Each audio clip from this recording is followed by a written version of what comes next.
सभी साथियों को नमस्कार। और आप लोग लगातार हम लोगों से जुड़ रहे हैं, इसके लिए आप लोगों का बहुत बहुत धन्यवाद।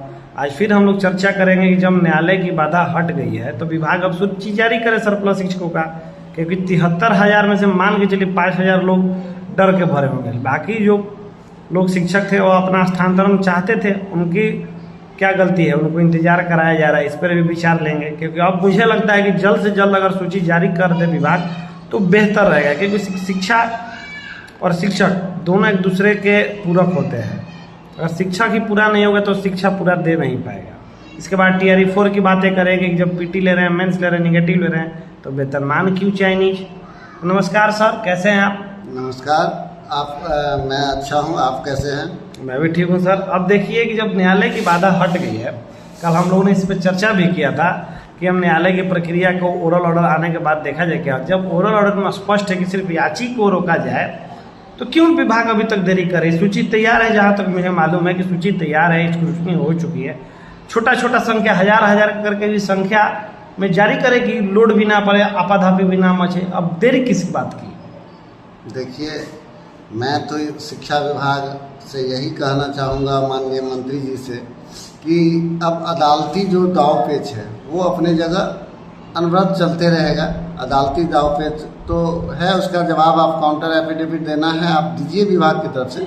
लेकिन माननीय न्यायालय ने जब सिर्फ याची के लिए वो ऑर्डर दिया है कि यथास्थिति स्थिति बनाए रखना है, तो अब जो 73,000 या 72,000 जो भी लोग भरे हैं उसमें से अब लिस्ट जारी करना चाहिए और उसमें उसकी अगली प्रक्रिया के लिए उसको काम करना शुरू कर देना चाहिए। और साथ ही साथ जो म्यूचुअल ट्रांसफ़र वाले लोग हैं उसका तो अविलंब, उसमें तो कोई दिक्कत नहीं, अविलंब 2 से 3 दिनों के अंदर उसको अपने स्कूल में के लिए ये फॉर्मेट डाल देना चाहिए शिक्षा कोर्स में सारा कुछ करने के बाद, और लोग जाकर उसको एक ज्वाइनिंग का डेट दे, वो जाकर अपने विद्यालय में ज्वाइन करेंगे म्यूचुअल वाले के लिए। और आम शिक्षकों के लिए जो सरप्लस में थे या स्थानांतरण चाहते थे, सरप्लस में हैं, उनको स्थानांतरण चाहिए। लोग बहुत सारे लोग हैं, कुछ लोग होंगे जो दबाव में पड़े होंगे, जैसा कि आपने कहा। वो संख्या क्या होगी हम ये नहीं कह सकते, ये कहना हमारा काम भी नहीं है।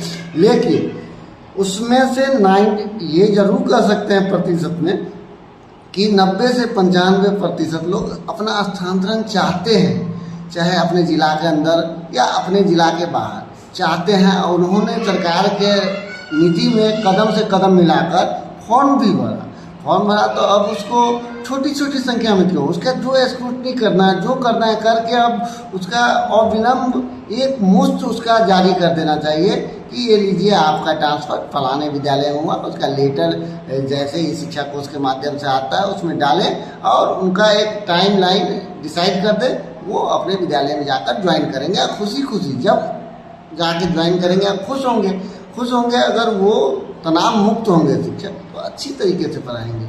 तो इस पर विभाग को, माननीय मंत्री जी को ध्यान देना चाहिए। तो हम दोनों की यही मांग है कि जो भी अब सूची तैयार है उस सूची को जल्द से जल्द जारी किया जाए। जो भी म्यूचुअल ट्रांसफर का है, जो भी समय है उन लोगों का भी जारी किया। और हमारी मांग तो ये भी रही है कि म्यूचुअल ट्रांसफर को हमेशा के लिए खोल देना चाहिए। हाँ, इसमें म्यूचुअल में है तो एक जाएगा एक आएगा, उससे तो ना रिक्ति बढ़ रही है ना घट रही है। अनिल जी, आपको याद होगा मैंने पिछले वीडियो में भी इसका जिक्र किया था, म्यूचुअल में तो कोई बाधा ही नहीं है। इसको तो 365 दिन के लिए ओपन रखना चाहिए विभाग को कि जब जहाँ से चाहे 2 आदमी ग्रुप मिल के बनाए, वो जाना चाहे आपसी बदला बदली करना चाहे तो क्या दिक्कत है? विभाग को तो दिक्कत क्या, परेशानी क्या है? अगर 2 शिक्षक का तनाव कम हो जाएगा म्यूचुअल के कारण तो दिक्कत विभाग को तो इसमें दिक्कत नहीं होना चाहिए। तो इसको जल्द से जल्द जारी करना चाहिए। और सुनने में आ रहा है उड़ते खबर तो यहाँ तक भी आ रही है कि लिस्ट तैयार है। तो लिस्ट तैयार है तो फिर मंत्री जी को स्पष्ट निर्देश अपने अधिकारियों को देना चाहिए कि आप उस लिस्ट को जारी करें और उस लिस्ट को जारी करके शिक्षकों में एक खुशी का माहौल दें। 15 अगस्त आपने मना लिया? जी, 15 अगस्त बड़े धूमधाम से अच्छे से हमने मनाया।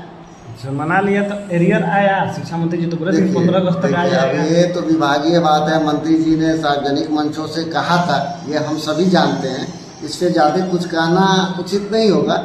लेकिन एरियर की जहाँ तक बात है तो एरियर तो इस ढंग से है कि हम तो प्रधान शिक्षक हैं, हम अपनी बात ही कर रहे हैं। मान लीजिए हमारे एरियर के लिए यानी प्रधान शिक्षक के एरियर के लिए तो कोई सुगबुगाहट ही नहीं है। हमने जो 7-8 महीना विशेष शिक्षक के रूप में कार्य किया, पूरे बिहार के सभी विशेष शिक्षक को मिल गया, लेकिन जो प्रधान के रूप में ज्वाइन कर लिए 30-32 हज़ार की संख्या में जो भी कर लिए, उसके लिए तो आज तक एक सुगबुगाहट भी विभाग में नहीं है।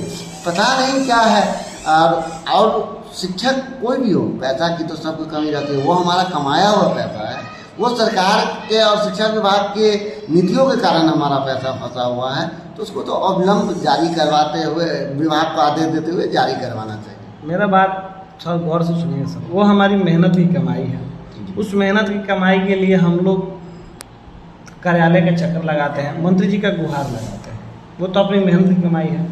उतना पैसा अगर हम लोग जितने दिन से एरियर नहीं मिला, बैंक में रहते तो कुछ ब्याज मिल लिया जाता, तो क्या सरकार ब्याज देगी? केंद्र सरकार के जैसा, केंद्र सरकार में एरियर का भी एरियर मिलता है, रेलवे में आप देखे होंगे, पोस्ट ऑफिस में देखे होंगे, तो हमारा ही पैसा रखे हुए हैं, उसका ब्याज नहीं देंगे? कम से कम तो समय पर तो देने का प्रावधान विभाग करे। देखिए, समय पर तो पैसा देना ही चाहिए विभाग को। शिक्षक अल्प वेतन भोगी है, शिक्षक समाज में सबसे निरी है, उसका वेतन स्ट्रक्चर आप देखिए तो आज की डेट में सबसे अटपटा वेतन है, लेकिन फिर भी वो हमारे मेहनत से कमाया हुआ। हम तो अनिश बाबू ये कहना चाहते हैं कि हम एरियर के में तो हम प्रधान शिक्षकों के साथ सबसे ज़्यादा ज्यादती हो रही है, बेईमानी हो रही है। अगर उसी काम का एरियर पूरे बिहार में सभी शिक्षकों को मिल गया तो उसी काम अवधि में काम किया हुआ है, वो हम प्रधान शिक्षकों को क्यों नहीं? आखिर क्या दिक्कत है? और जहाँ दिक्कत है तो विभाग उसको सॉर्ट आउट करे ना। इसके लिए विभाग को सॉर्ट आउट करना है, ना कि हम शिक्षकों को। हम शिक्षक कार्यालय के चक्कर लगाएंगे या कहीं जाएंगे, कहीं ज्ञापन देंगे, तो इसमें हमारे विद्यार्थियों का पढ़ाई बाधित होगा। इसके लिए तो विभाग को खुद ब खुद सोचना चाहिए और हमारा एरियर जारी कर देना चाहिए। अब देखिए, जो शिक्षकों की सबसे हम दो ही मुद्दा मानते हैं शिक्षकों के लिए, हम एरियर का भी उतना मुद्दा नहीं मानते। ये विभागीय प्रक्रिया है, आज ना तो कल मिल जाएगा, ये समस्या नहीं है, ये बस लेट लतीफी का कारण है। शिक्षकों का हम दो ही मूल समस्या मानते हैं, एक ट्रांसफर, दूसरा वेतनमान। इसके अलावा हम शिक्षकों को कोई समस्या, बाकी बात जो भी प्रक्रिया रही है, हम लोग सरकारी कर्मचारी, हम लोग विभाग का आदेश हूबहू पालन करने के लिए बाध्य हैं और करते हैं और करेंगे। लेकिन जो शिक्षकों की दो ही समस्या है, उसको हम चाहते हैं कि निपटारा हो। सबसे पहले हम लोग ये मांग करते हैं विभाग से कि जल्द से जल्द ट्रांसफर प्रक्रिया को समाप्त किया जाए। सभी शिक्षकों का, जो आप शिक्षा मंत्री ने बोला था कि सबको गृह कैडर बनाएंगे, तो सबको गृह कैडर बना दीजिए। दूसरा, इसके बाद हम लोग एक मांग और एक मुश्त होकर, चाहे हम सहायक हों, चाहे प्रधान हो या चाहे विशिष्ट हो, सबको मिलकर एक मांग करना पड़ेगा, पूर्ण वेतनमान। और सभी को एक मंच पे आना पड़ेगा।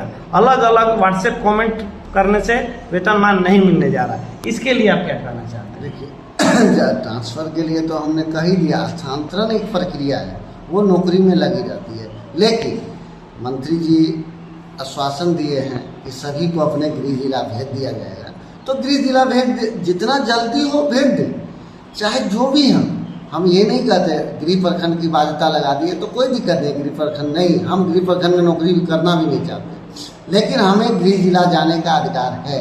और गृह जिला मंत्री जी का ही आदेश है कि सभी को भेज दिया जाएगा। ये उन्होंने सार्वजनिक मंचों से कई जगह कहा है, तो हमें मंत्री जी पे पूरा भरोसा है। हम चाहते हैं कि जल्द से जल्द सभी शिक्षकों को कम से कम अपने गृह जिला भेज दिया जाए। दूसरी बात, आपने कहा वेतनमान, तो वेतनमान एक लंबी लड़ाई है, और हम लोग जब तक वेतनमान, पूर्ण वेतनमान प्राप्त नहीं करते, तब तक हम सभी शिक्षकों को लड़ते रहना चाहिए। और सभी शिक्षक एक मंच पर आकर लड़े तो और अच्छा होगा। लेकिन वही बात है कि शिक्षक एक पढ़ा लिखा कौम है, पढ़ा लिखा जाती है, तो यहाँ सभी लोगों को एकजुट करना भी बहुत मुश्किल काम है। आज से पहले भी हमने देखा है कि एकजुट करना मुश्किल है। अपनी डफली, अपनी राग बजाते हैं, जिसका खामियाजा भुगतना पड़ता है, जिसका खामियाजा ये भुगतना पड़ता है कि आज तक हम पूर्ण वेतनमान प्राप्त नहीं कर पाए। तो इसलिए हम शिक्षक संगठन के नेतृत्वकर्ताओं से भी अपील करना चाहते हैं अपने इस वीडियो के माध्यम से, आप सभी लोग कम से कम कुछ ही दिनों के लिए, लेकिन एक साथ आइए, एक मंच पर आइए और वेतनमान का मांग पूर्ण रूपेण कीजिए। और सभी सहायक से अपील करते हैं कि आप लोग संगठन के नेतृत्वकर्ता को सपोर्ट दे, उनके साथ उनके पीछे खड़े रहे, तभी बल मिलेगा उन्हें, तभी वो आगे बढ़कर आपकी लड़ाई को लड़ेंगे और हो सकता है कि भविष्य में आपको ये प्राप्त भी हो जाए। होगा ही, न्याय संघ जो मांग है होगा।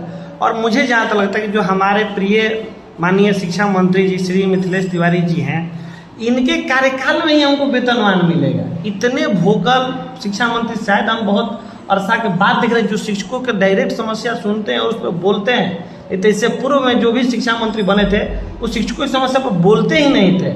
ये तो मिलते हैं रात के 10 बजे, मैं खुद जाकर उनसे मिला हूँ, अनेकों बार रात के 10 बजे मिलता हूँ। कभी कभी कॉल पे भी समस्या सुनते हैं और उसका सुलझाया जाता है। और ये शिक्षक को लगेगा कि हम शायद उनका एथी कर रहे हैं, लेकिन ये सच्चाई बात है। आप जाइए उनके दरबार में, आपसे वो मिलेंगे, समस्या सुनेंगे और समस्या के निवारण करेंगे। तो मुझे लगता है कि जैसे ही 31 अक्टूबर का दिन बीतता है, ट्रांसफर प्रक्रिया खत्म होती है, सभी शिक्षक को वेतनमान के लिए आगे आना पड़ेगा। और इसी के साथ हम अपना समाप्त करते हैं कि ट्रांसफर और वेतनमान की प्रक्रिया ही दो समस्या, ये समस्या अगर हल हो जाएगी, ये चीज़ें मिल जाएगी, तो बाकी जो समस्या तो समस्या नहीं होता है, वो बस प्रक्रिया होता है। वो प्रक्रिया के आधार पर ठीक कर दिया जाएगा। धन्यवाद।